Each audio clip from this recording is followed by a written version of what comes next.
The desert does not give up its dead easily. The wind carved through the canyons like a restless spirit, whispering secrets against the towering red rocks. A lone hiker, a geology student from Moab, picked his way along the base of the Three Gossips, his boots crunching on sun-baked earth. He wasn't supposed to be here. Park regulations kept tourists on marked trails, but he had always been drawn to the forbidden, the unseen. That was why he saw it. A scrap of denim, bleached pale by the sun, fluttered beneath a scrub brush. He crouched, curiosity prickling the back of his neck. Then the smell hit him, thick, sweet, and putrid, the unmistakable reek of decay. His stomach lurched. Beneath the brush, partially buried beneath a drift of sand, lay a human form. The skin had dried into leather, the face sunken, lips peeled back from yellowed teeth. The body was curled on its side, one arm outstretched, fingers clawed into the dirt as if trying to crawl away from death itself. But the most chilling detail was the wound. A single, small-caliber bullet hole, perfectly centered at the base of the skull. Execution style. The hiker stumbled back, his pulse roaring in his ears. He fumbled for his radio, his hand shaking so badly he nearly dropped it. Dispatch, I found a body. The voice on the other end crackled. Location? Three Gossips. Near the Eastern Formation. His throat closed. He's been shot. And just like that, John Doe had a story. But it would take nearly 40 years for anyone to learn his real name. Provo, Utah, August 2nd, 1965. The maternity ward at Utah Valley Hospital was quiet that night. Nurses moved in hushed steps, their rubber-soled shoes squeaking against polished linoleum. In a bassinet near the window, a newborn boy squirmed, his tiny fist clenched against the cold. He had no name. No mother had held him. No father had signed the birth certificate. He was simply Baby Boy P, a footnote in a system overflowing with unwanted children. But fate had other plans. 11 months later, a couple, well-respected in their community, parents to 3 bright-eyed daughters, walked into the adoption agency. They had prayed for a son. When the social worker placed the dark-haired infant into the woman's arms, he stared up at her with eyes too old for his age. His name is Robby, she whispered. Robby Peay. For a while, it seemed like a happy ending. Then the cracks began to show. 1975. Robby was 10 when his father died. One moment, the man was laughing, ruffling Robby's hair as he climbed into his pickup truck. The next, he was gone, slammed into a guardrail by a drunk driver on I-15, his body crushed beneath twisted metal. The funeral was a blur of black suits and stifled sobs. Robby stood stiffly in his too-tight dress shoes, staring at the casket. His mother's grip on his shoulder was vice-like, as if she feared he, too, might vanish. But grief does strange things to a family. His mother withdrew, drowning in Valium and late-night tears. His sisters, older and already halfway out the door, treated him like a ghost, something to be acknowledged but not truly seen. And Robby? Robby learned how to disappear.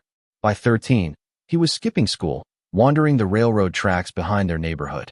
By 15, he was stealing cigarettes from the corner store, then beer, then, when the numbness still wasn't enough, pills pilfered from medicine cabinets. The first time the police brought him home, his mother wept. The 5th time, she didn't even look up from her coffee. What am I supposed to do with you? She murmured, more to herself than to him. Robby didn't have an answer. September 1982. The judge's gavel came down like a death sentence. Given the defendant's repeated offenses and the mother's inability to maintain control, this court orders temporary commitment to the Youth Diagnostic Center for evaluation and rehabilitation. Robby didn't fight. He just stared at the floor, his hands cuffed in his lap. His mother didn't meet his eyes as they led him away. The YDC wasn't a school. It wasn't even really a treatment facility. It was a prison for kids who didn't fit. The doors locked behind him with a sound like a vault ceiling.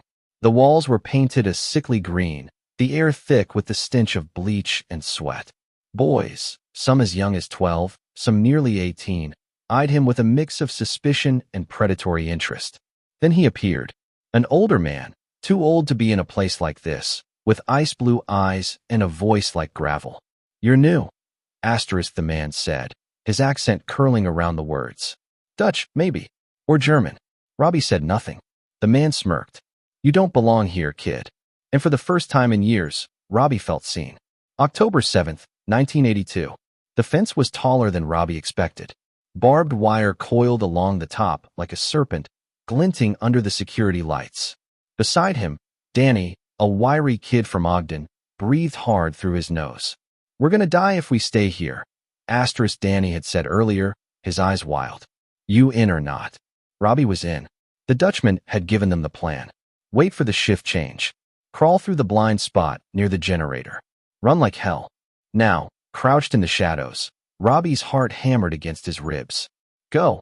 They ran. The alarm blared seconds later, a wailing shriek that tore through the night. Footsteps pounded behind them, voices shouting. "Split up," Danny hissed, veering left. Robby went right. He didn't look back. November 1982.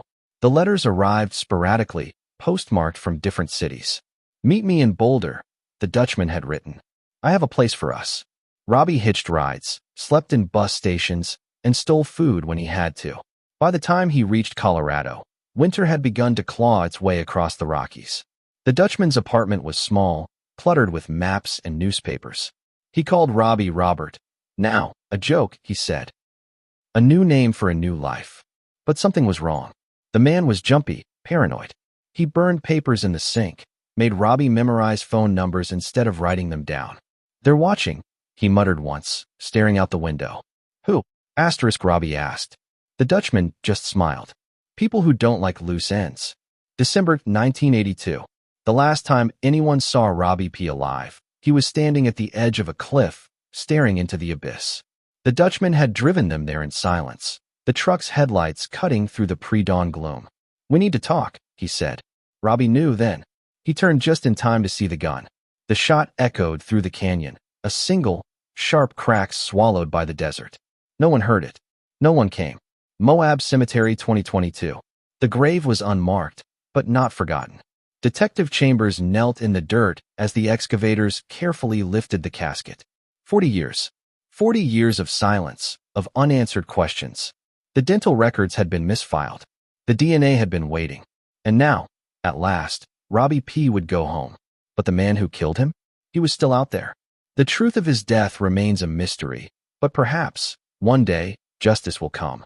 Questions remain like, the Dutchman's background: was he a criminal? A spy? A predator? The forensic investigation, how the dental records were misfiled, the DNA breakthrough. Robby's final days, his fear, his hope, his last moments. The family's grief, his mother's guilt, his sister's search for answers.